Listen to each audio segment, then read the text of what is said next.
Hello, everyone. Welcome to our Facebook Live today. Thank you for joining us. If you haven't yet, please let us know where you're tuning in from today. We will be talking about tracing your Irish ancestors in U.S. sources.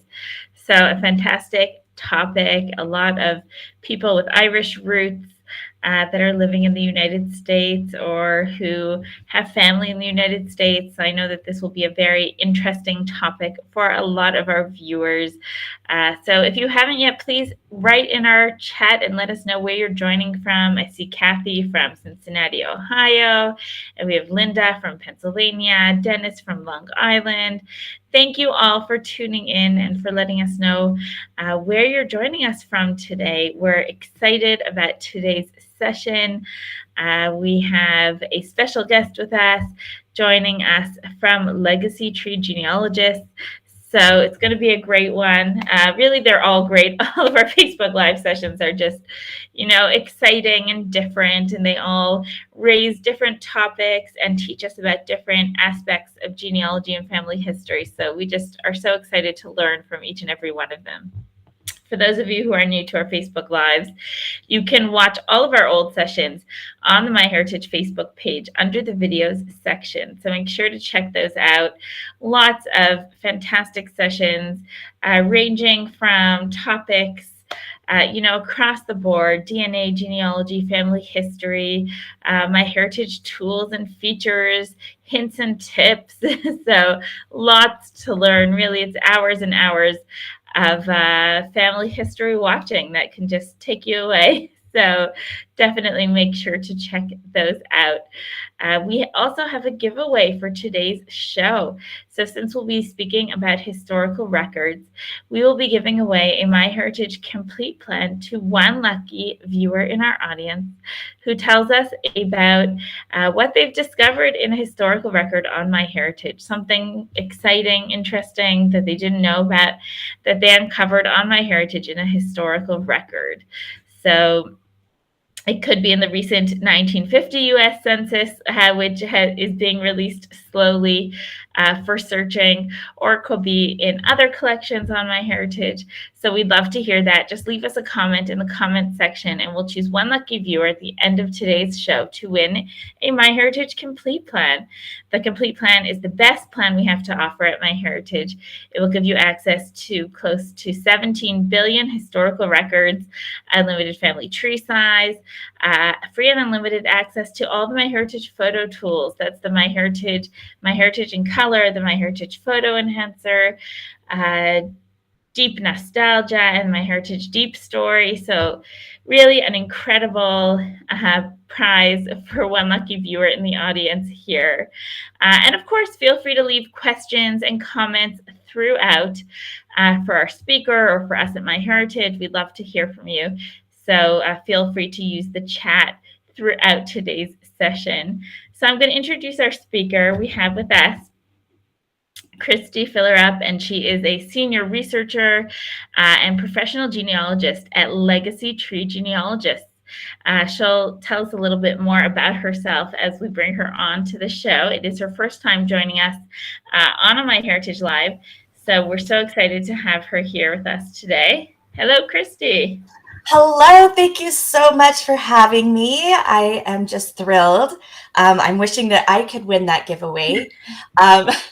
And in case you haven't got anything in the bag to present for that, I'm going to tell you about a few sources from MyHeritage that you could definitely dive right into that are just fantastic. Oh, so great. Excited to do that. Like you said, I work for Legacy Tree Genealogists. I am a senior researcher there. My specialties include Irish research, of course, as well as England, Scotland, and Wales. I also focus in the U.S. on crossing that pond, and particularly for our brick wall kind of southern ancestors that can be a little tricky to get across.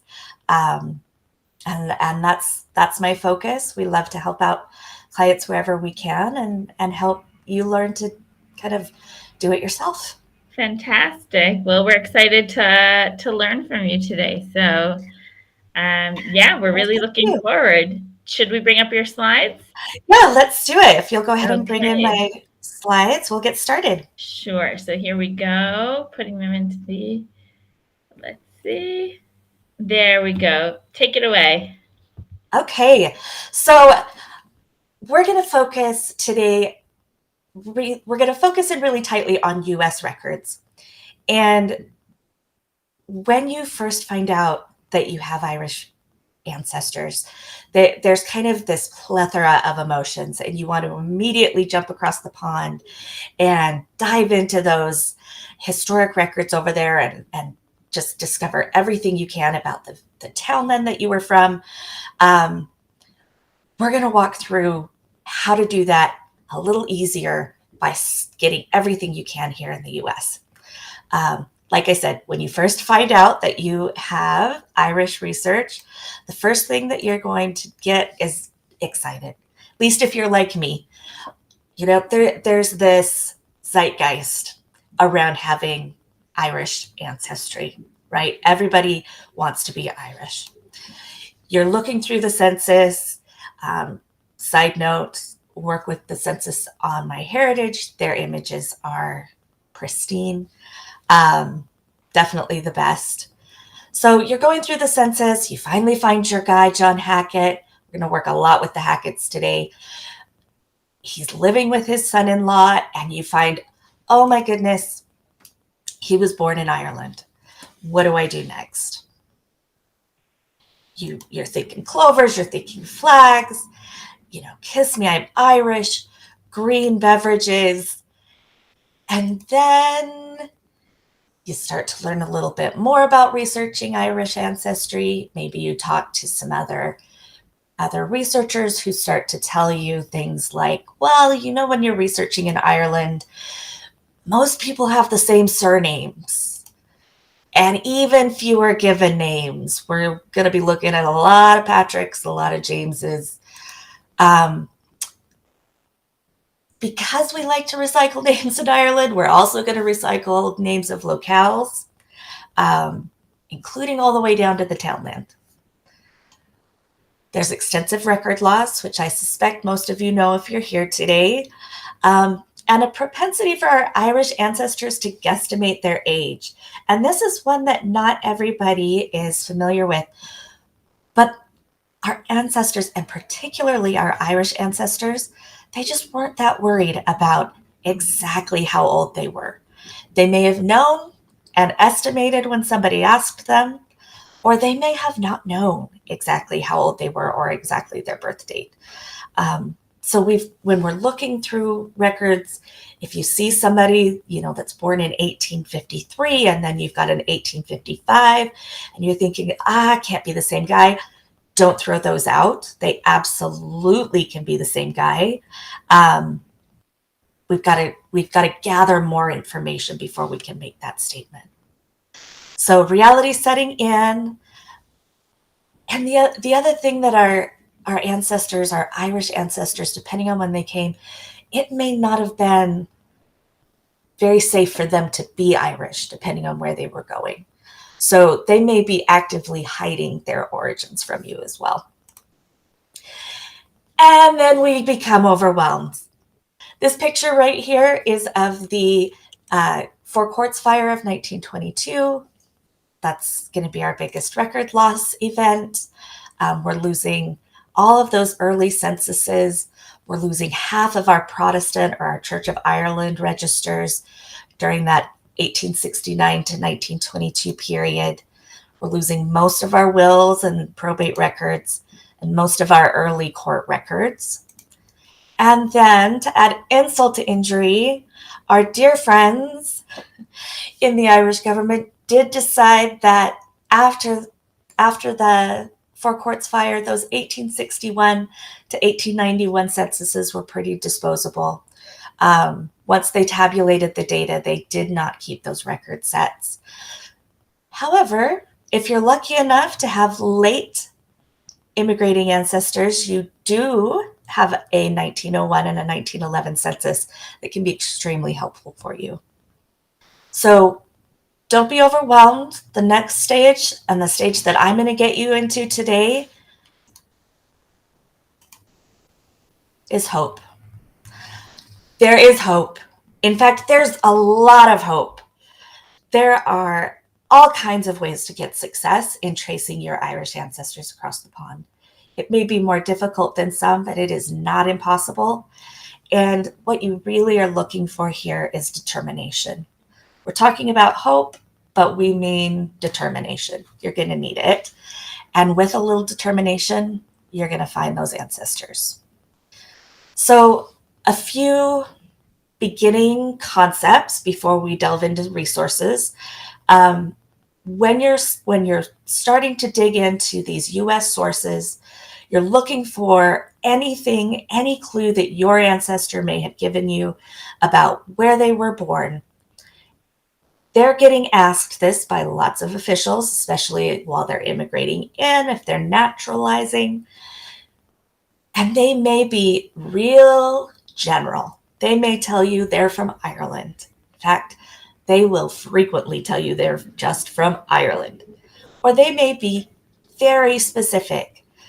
You're looking potentially at a few of these different jurisdictions that they may have self-reported. So likely to be reported would be their townland. That's the smallest jurisdiction size. This is the gold standard. If you can find a townland named in a U.S. record, that's going to get you so far in Irish records. The next thing that they may be reporting is either a civil parish, which were also based around the Church of Ireland parishes, so they're about the same, or their Catholic parish, depending on what their religion was. And religion is going to be very important to understand and get to know in U.S. resources. It's going to inform a lot of what you are looking for and where you're looking in Ireland. The other thing that they may be reporting are these big cities, or especially port cities. If you are getting reports from your ancestors of, Dublin or any of the departure ports, be really careful about believing that that's where they were born. I'm from Harriman. It's a suburb here in Utah. Most of the time, if anybody outside of Utah asks me where I'm from, Salt Lake City, right? That's what people know. That's what they can understand. There's context, and that's what our ancestors were doing as well. So be real careful with that. It's a clue. It can either tell you kind of which side of the island they left from. It's going to tell you maybe what the nearest big city was to their birthplace. But be aware that there's some pitfalls there.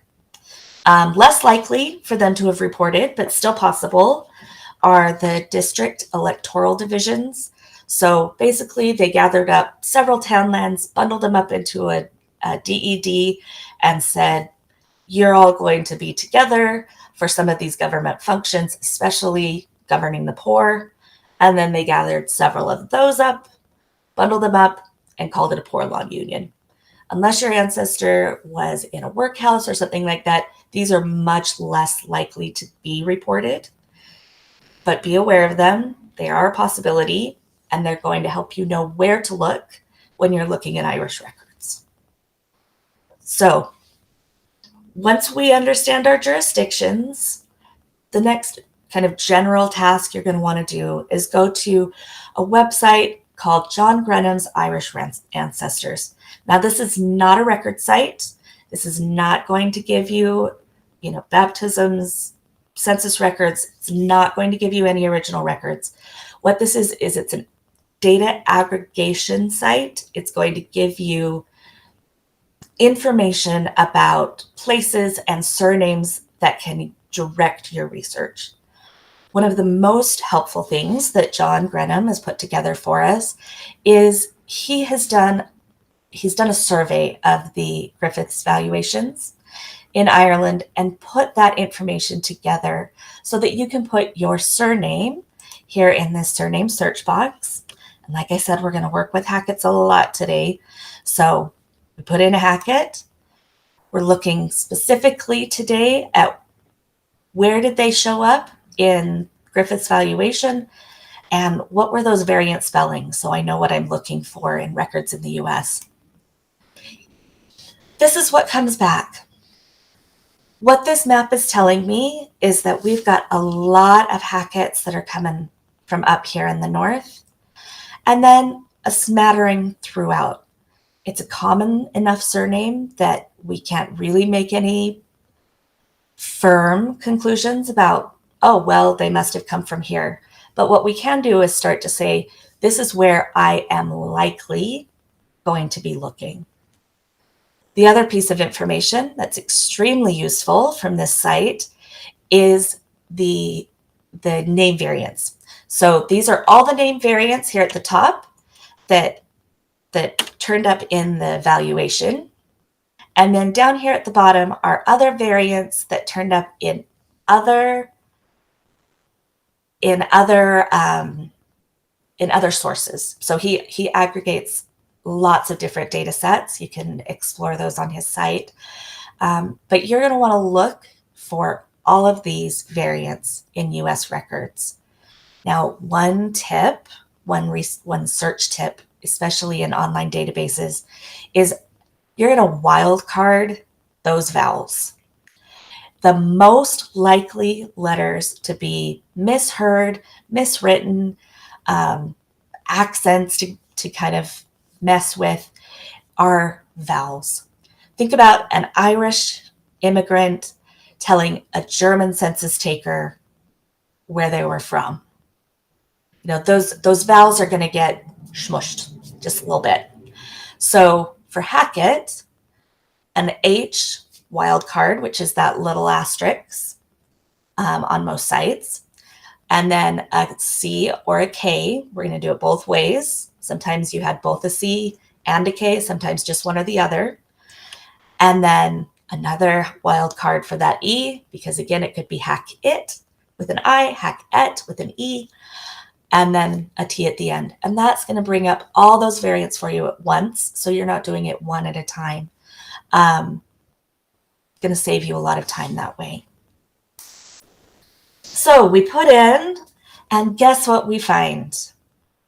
We've got a couple of locations that have more Hacketts significantly than any other.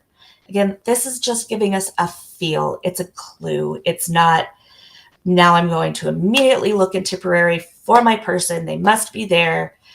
It's, your person could be the one evaluated in down. But it's giving you context as you're going through your search. Next piece of information, general information that you want to be aware of, are traditional Irish naming patterns. Now, these, especially depending on how young they were when they got here, these are clues. These aren't gospel, right? But traditional Irish naming patterns said that the eldest son was named for the father's father. The second son is going to be named for the mother's father. Third son is the father. The brothers get a little less specific, more likely to come in out of order based on favorite brothers or just names they liked. But the sons after that are likely to be named for the father and the mother's brothers. Not always. Daughters are the same thing, except that you're going to prioritize the mother's side first. So eldest daughter is the mother's mother, second daughter is the father's mother, etc. Here's a case study for you, though. Family of Patrick and Charlotte Hackett. We go through, we're gathering ancestors. Good point. Yes, Hackett could absolutely be Haggard or Haggett. Again, really thinking about those, how other nationalities might say that name. Thank you for that comment. So we've got Patrick and Charlotte. We've taken extra care to go through and get all of their kids, not just your ancestor, all of their kids. Make sure that you're looking through any sources. You're trying to find even those kids that died young, so that you've got as complete a list as possible. So here's this case study. Here's what we got with these kids, okay? The Hackett family had these children. Their eldest son was named Thomas Timothy Patrick. Second son was John. Just John, no known middle initial or names. Third son was James Martin Joseph. Fourth was Martin William. If we're adhering to the traditional Irish naming pattern, then we could make a hypothesis that our Patrick's father was Thomas, Timothy, or Patrick, that our Charlotte's mother was John, or father, pardon me, etc. Now, second side, we've got our daughters. Oldest daughter was Elizabeth. Then we've got Esther Charlotte, Teresa, Anastasia, Amelia, and then Charlotte Letitia. Notice we've got 2 Charlottes. How do we measure up? Once I figured out this family, figured out who the parents were, here's what we got. Yes, we did get Patrick's father right. His name was Thomas. Yes, mother's father was correct. His name was John. Now, obviously, Patrick is incorrect, right? Patrick's our ancestor, and none of these third sons' names are Patrick. In fact, Patrick named his first son Patrick. Timothy never shows up. Don't know where that name came from. How did we do on the daughters? Oh, Martin and William, by the way, were brothers.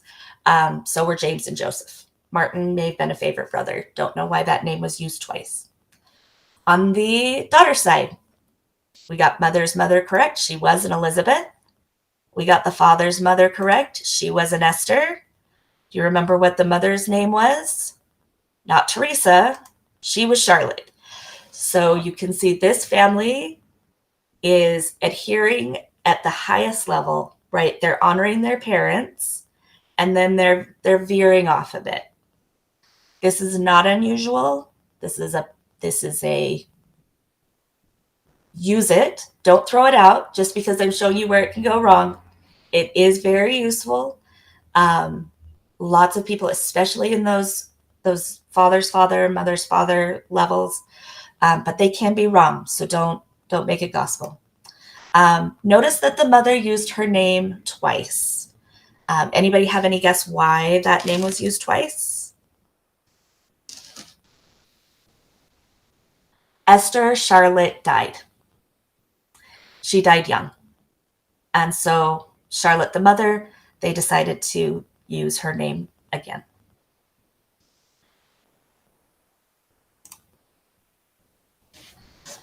So once we've got our background information, we know what we're looking for. Then we're going to gather all of the data that we can get in the US. We need the full picture. We want the basics, birth, marriage, and death records, if they were here in the US late enough to have created those. Birth, marriage, and death records, not just for the ancestors. We need those birth, marriage, and death records for every child of the ancestor in question, every child of the immigrant. They will likely all have been asked where their parents were born. They may have given, probably did give, different answers. You need to be able to gather all of that information and compare it. If you're only looking at your ancestors' records, you're missing a plethora of information that can help you find them in Ireland. You're looking at census enumerations, and again, get every enumeration, every single one, even if they were farmers and they did the same thing every single decade. One of those census enumerations very well could give you a more specific place. Obituaries and tombstones, county histories and mug books, City directories are going to be useful, and we'll get into that because while it's not going to give you a place of origin, it is going to help you. Newspapers, not just obituaries, especially if they were in any kind of a small town. You're looking at society pages, at reports of who came and went.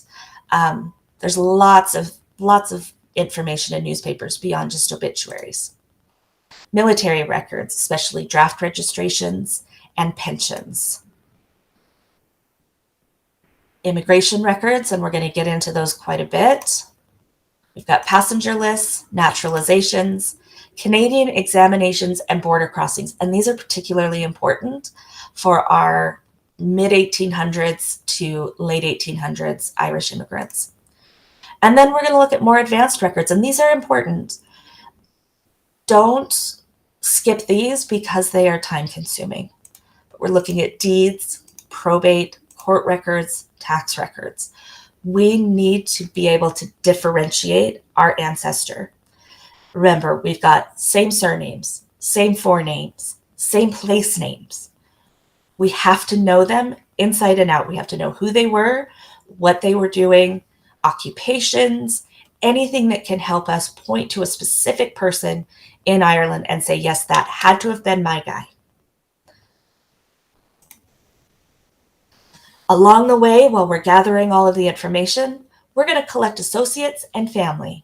And again, this is just information gathering. We want as much as we can get here. All children of the ancestor.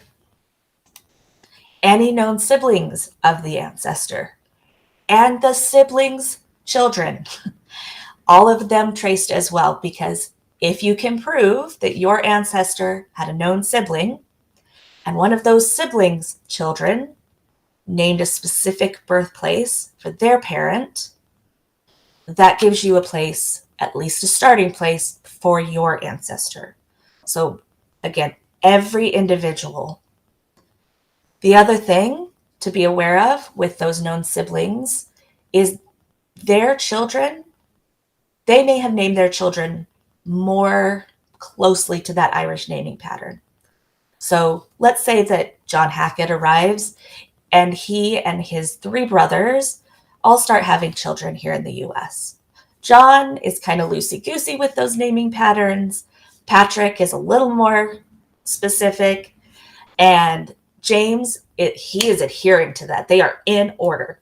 If you don't get all the way to James and search all the way through his children, you're not getting the full picture. Same surnamed individuals in the same place and time. If you have a fairly uncommon surname in that location, that's obviously going to be a lot easier. If it is a common surname, you've got, Kennedy in New York City, narrow your definition of same place. Who's on the same street? Who's in the same tenement? It doesn't have to be county. Think small, think church, think what are their communities that they're interacting with specifically. Looking at neighbors and censuses, city directories can be a great way to get this information. City directories that have a street index can be a great way to get that information. Look for witnesses or sureties. This is, civil records, church records. These are possibly going to be family members, especially if money was on the line. If they had to show up, court record, in a court case or something of that nature and say, I will put my bond down that yes, these 2 people are not too closely related. I'll put my bond down that yes, he is going to show up in court. They had to know you pretty well to be willing to put their money on the line. Godparents, church members, military company members. A lot of time, if they were joining, especially if they were joining voluntarily, look at those Civil War companies where they're joining voluntarily. They knew each other. Did they know each other from before, or did they only know each other once they got there? Our ancestors did not come alone. They all, there's the Davy Crockett ancestor, right? They do exist, but they are one in a million.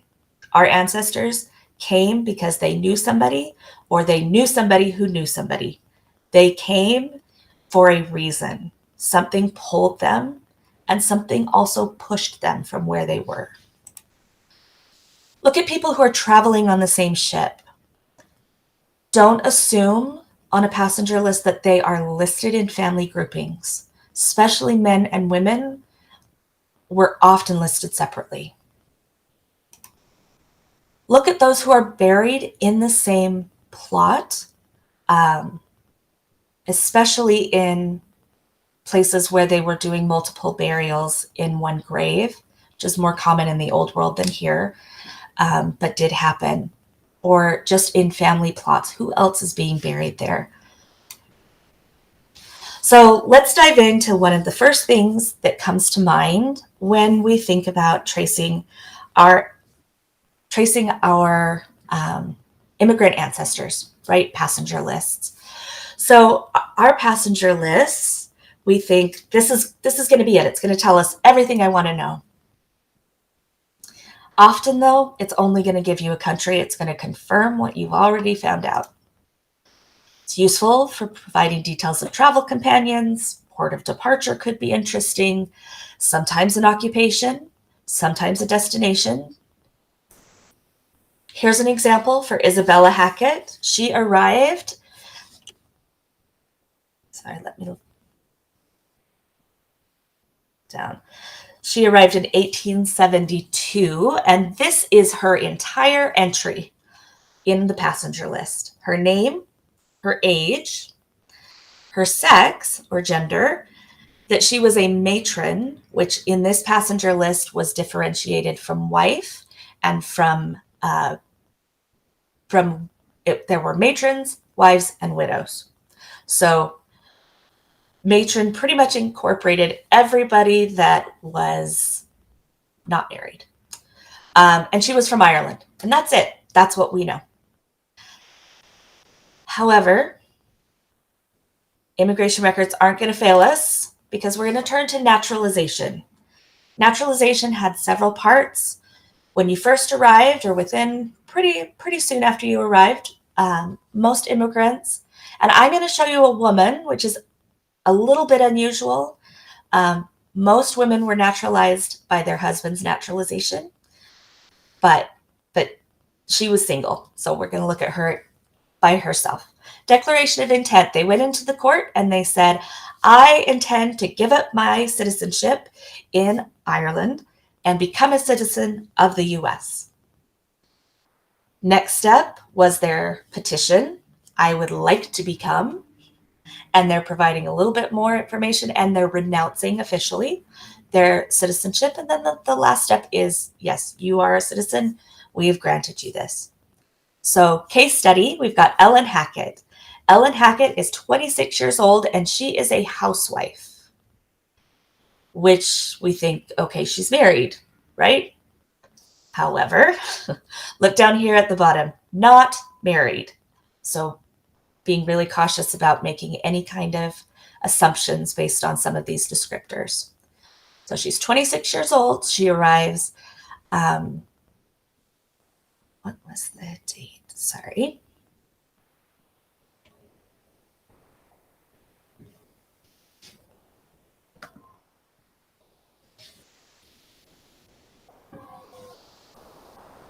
Well, I apologize. It's cut off. But she's 26 years old when she arrives. And she actually gives us a birthplace. She gives us a birthplace of Castleton, Ireland. Hooray! Fantastic, wonderful, amazing. Right? Maybe not. Not so much.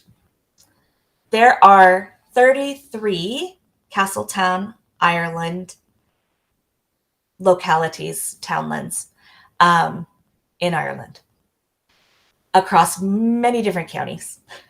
So it's a start. It's not giving us what we thought it was giving us. Another useful piece of information from this record is that she actually immigrated to the US from Montreal. Keep that in mind. And she came via the Great Northern Railroad. So in this time period, in the mid 1900s, she's born in 1902, so she's arriving, 1928? This is going to be 1928. These port cities are so crowded. The arrival cities are so crowded. And Canada, in its wisdom, decided, we can capitalize on this. And they started advertising in lots of port towns in Ireland. Come through Canada. We are much easier to get through. You're not going to have to wait at Ellis Island or Castle Garden. Come through Ireland, or come through Canada, and just take the railroad. It'll take you right across the border. So you're going to see a lot of people that came through Canada. Next thing is she petitioned for naturalization. Again, we get Castletown. This time, she's not a housewife, she's a trained nurse. More information that can help us in identifying her in Ireland. She arrives as a trained nurse, right? She's here after only a year from her arrival. She's calling herself a nurse.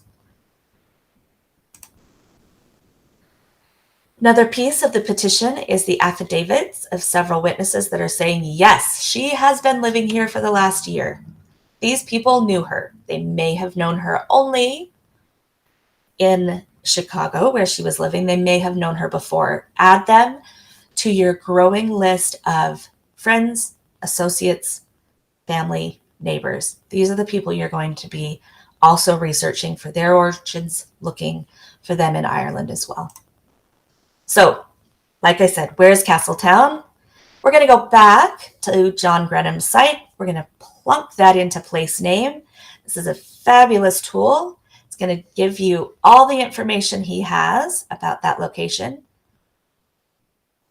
There are 51, I undersold it earlier. There are 51 localities by the name of Castletown, and that includes parishes, Poor Law Unions, districts. 51, right? We have an exact birth date. We might be able to find it if we go search in Irish resources. We might not. In this case, there were several girls that it could have been, so we kept looking. If they came through Canada, and this is a MyHeritage source that is invaluable for these folks, they came across the border and they got questioned, and in detail. Canada was on it. So Ellen, when she came across, again, she's coming across in September of 1926. Her place of birth is listed as Castletown, Ireland. Her last permanent residence was London, which is useful information if we needed to trace her backward, if we couldn't find her baptism. Her nearest relative in Ireland is Lawrence Hackett, her father. We've got a father's name. We've got an exact birth date now. And guess where he is from? Castletown, County Meath. Now, this is like genealogical happy dance, right? We've narrowed this way down. He's from County Meath. We've got a father's name. We've got an exact birth date. This is enough information to jump across the pond and start looking. Another piece of information that we get here is that she is going to Chicago, Illinois. She's going to visit her cousin, James Hackett, 4331 Oakenwall Avenue. Now, we've got no birth date on this record. We've just got an approximate date. We've got an age. We've got approximate. So how do we know this is our same Ellen? Could it be another Ellen coming in 1926? Absolute. Yes, you're correct. It is Westmeath. How do we know it's the same Ellen? Because this record, this address that James L. Hackett is residing at, is the same address that Ellen stated as her destination, her intended destination, and her residence on her naturalization declaration. So check, check, tie it with a bow. Let's start looking over in Ireland. Now that's another presentation, but here's one example of gathering enough information by not stopping. Don't stop at the passenger list. Don't stop at the naturalization. Keep digging, keep looking. If they came through Canada, don't ever leave this one laying on the table. You need this record. Okay. So let's say we've gone through all of our immigration records and maybe they came too early and there's not a whole lot of immigration records to be found. Maybe there's not even a passenger list that still exists. What else can we look at in the US that can help us find them in Ireland? Church records are going to be a big one. And for your Irish ancestors, was my ancestor Catholic or Protestant?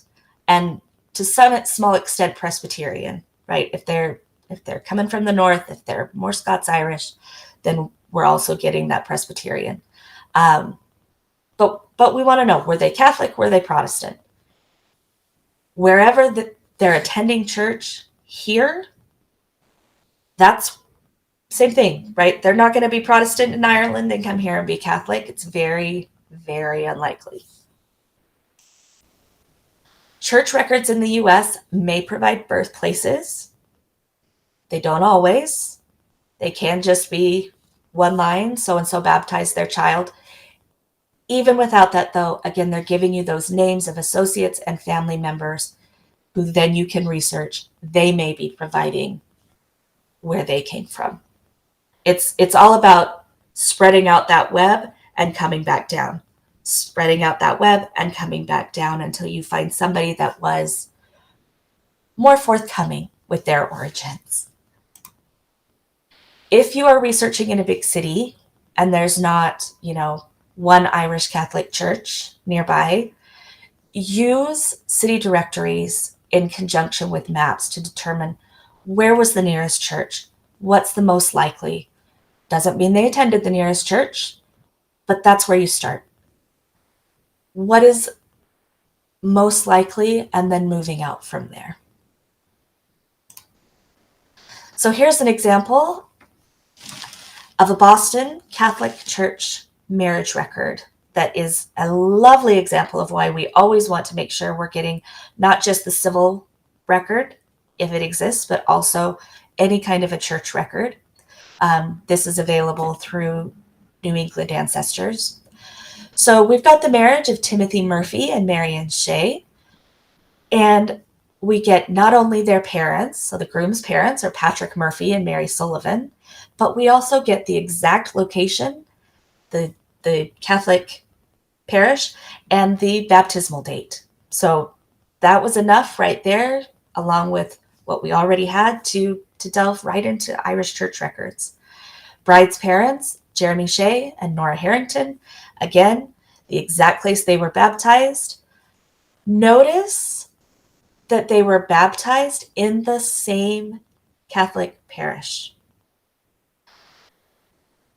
So when we're going backward and we're researching that next generation, you already have built-in associates, right? You already know that both sides of that family came from the same parish, and the likelihood that they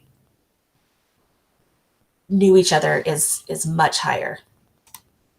So we talked a little bit about newspapers and obituaries, society columns, obituaries. Remember that there were ethnic newspapers, especially in big cities, and not everything is digitized. Reach out to historical societies, genealogical societies. A lot of them have microfiche. Yes, thank you, Will. A lot of them are Latin. In fact, the one we were just looking at did have some Latin in it as well. Okay, city directories, and we're going to cruise through this so that you have time to ask questions. City directories, we've got, these are useful in tying individuals together through proximity and through same residences. So in this case study, we had John Henry Roberts, who was married to Lola Henderson in 1910.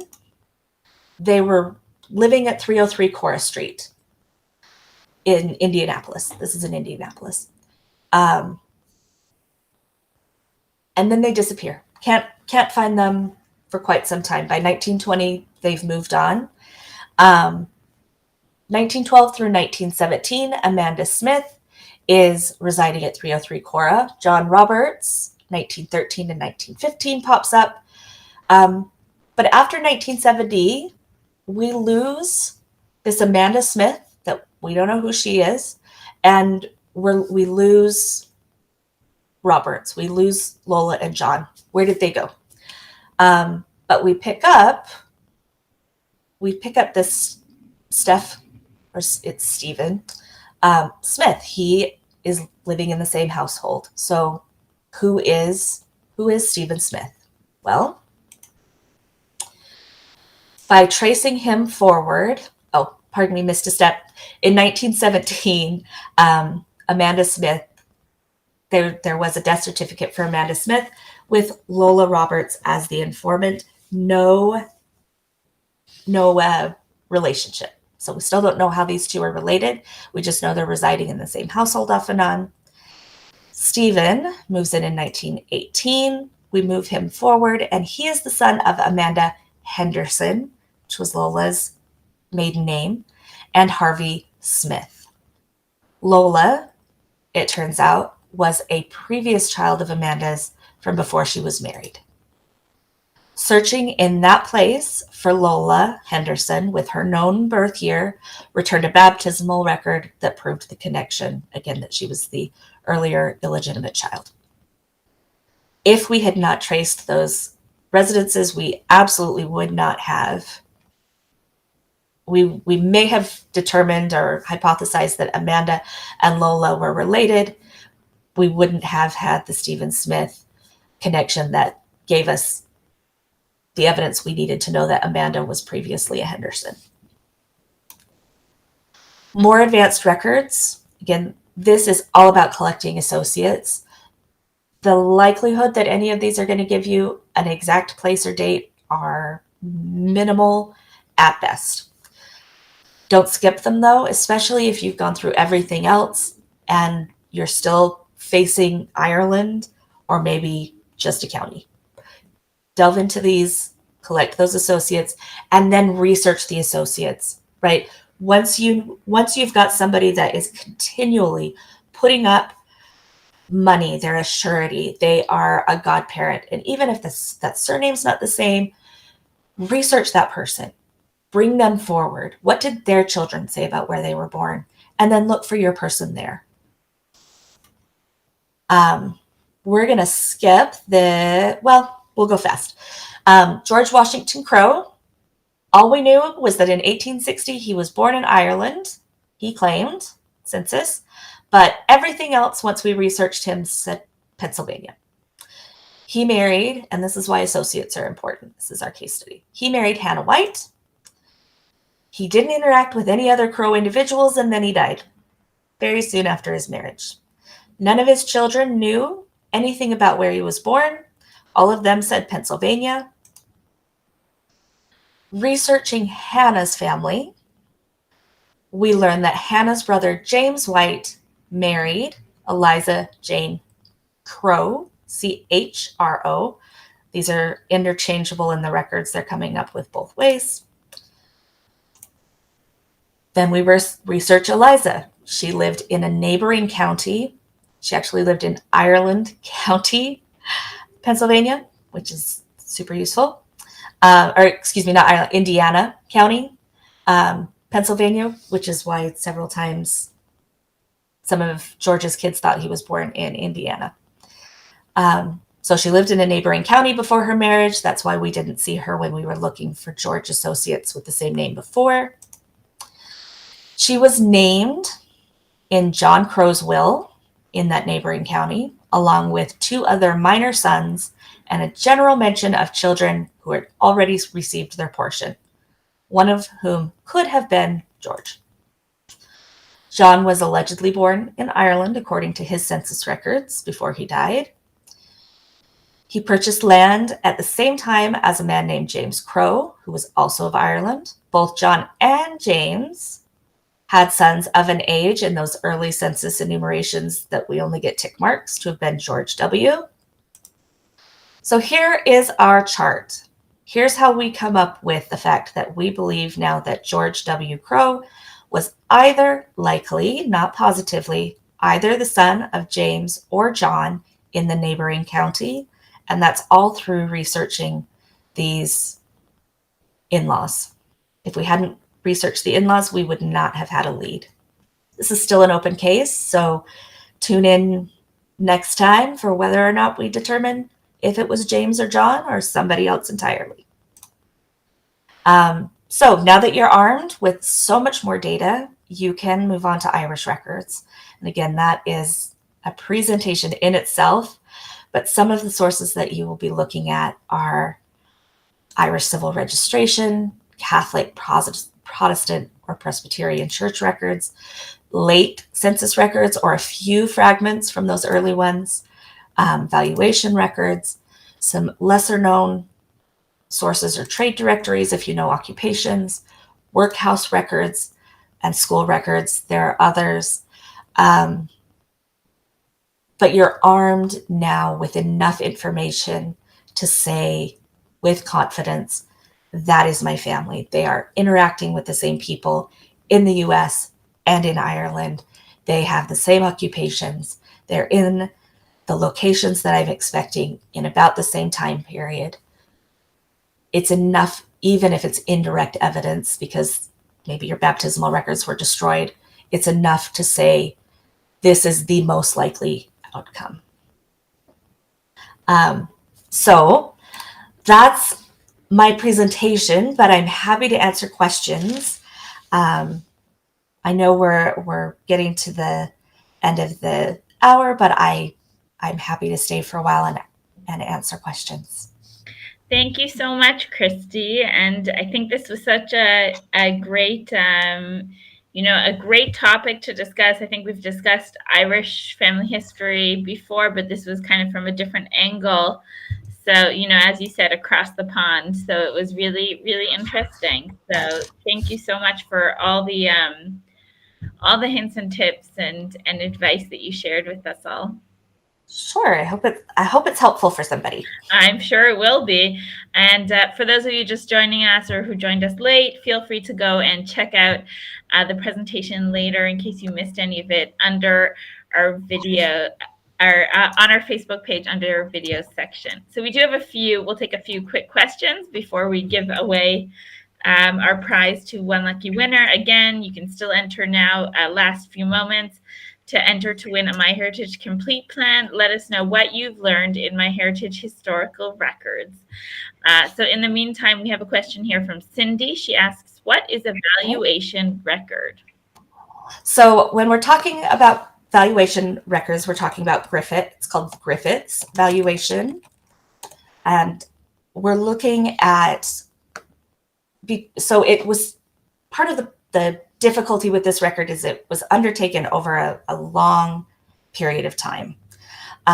So between the period of 1848 and 1864, depending on which county, Ireland went out and said, we need to understand what our poor rate liability is. We're moving away from having the parish be responsible for the poor, and we're going to have the central government be responsible.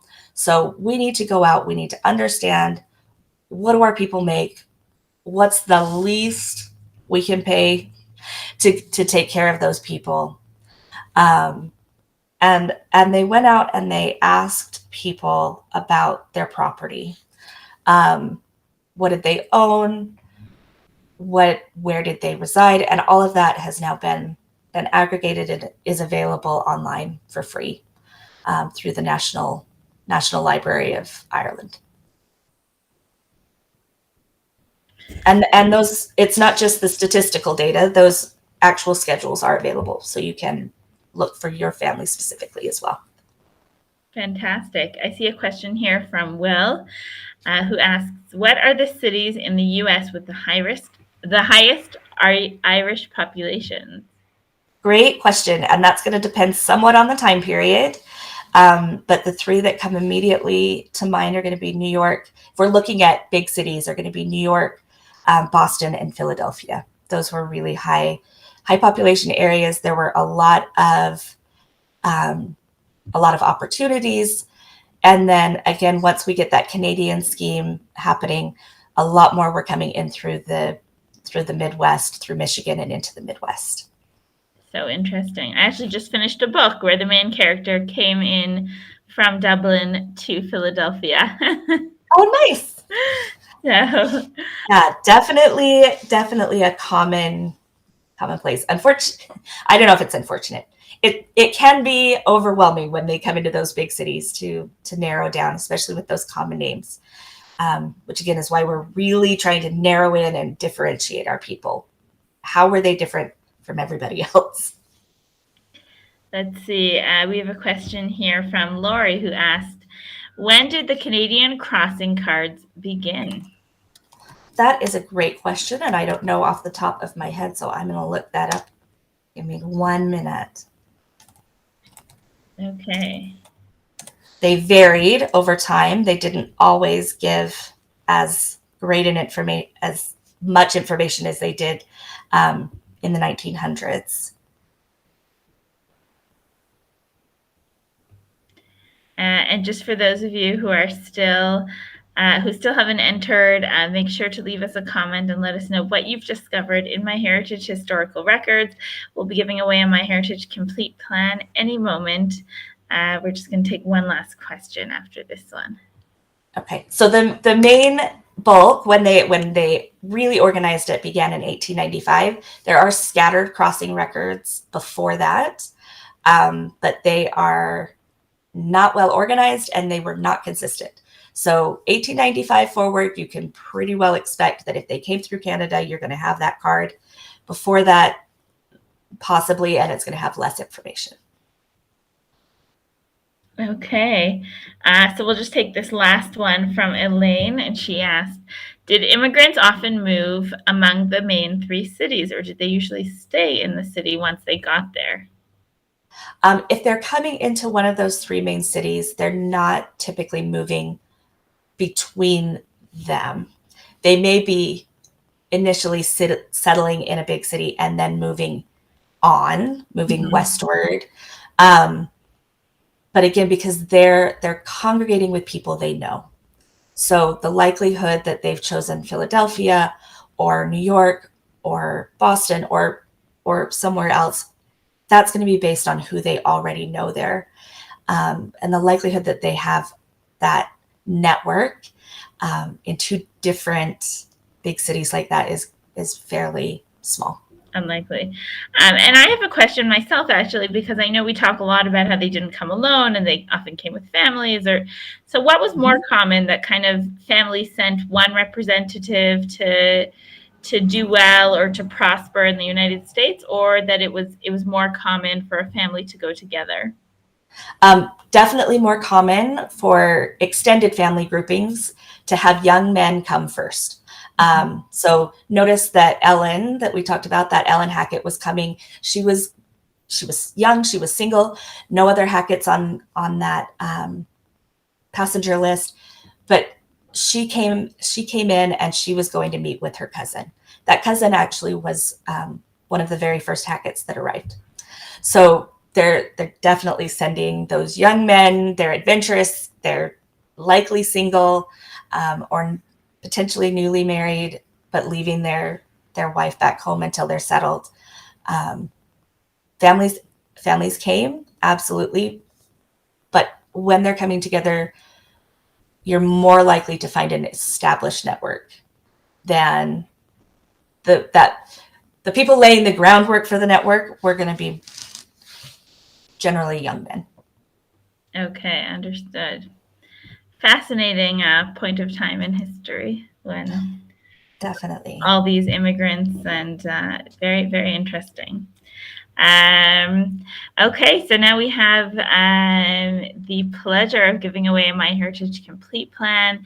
It will let one lucky winner have access to 17 billion historical records on My Heritage, unlimited family tree size, access to all of our photo tools. I see someone just wrote, how do I make an old picture come alive? Well, that's what we do with our Deep Nostalgia tool, which you'll also get for free as part of the Complete Plan, where you just add a photo and then, just have it. We animate it on Deep Nostalgia and just have it move. Deep Story is another way we can make them actually tell their story and have the photo move. So a lot of really incredible tools here that you'll get as part of this Complete Plan on My Heritage. And our winner today, we received a lot of really nice comments here, and our winner is Dennis Ryan. And Dennis wrote to us and said, I found a legible copy of my great-grandmother's passenger list upon her immigration. Unfortunately, the column headings were omitted, but I looked at another list that had her name. So, any record like Great, that, cool. just amazing. Yeah, and when those column headings are missing, going back or forth a few pages, trying to find another record from that same time period can often be really helpful. So true. So Dennis, thank you so much for that comment, and please send us a message to our Facebook page in order to claim your prize.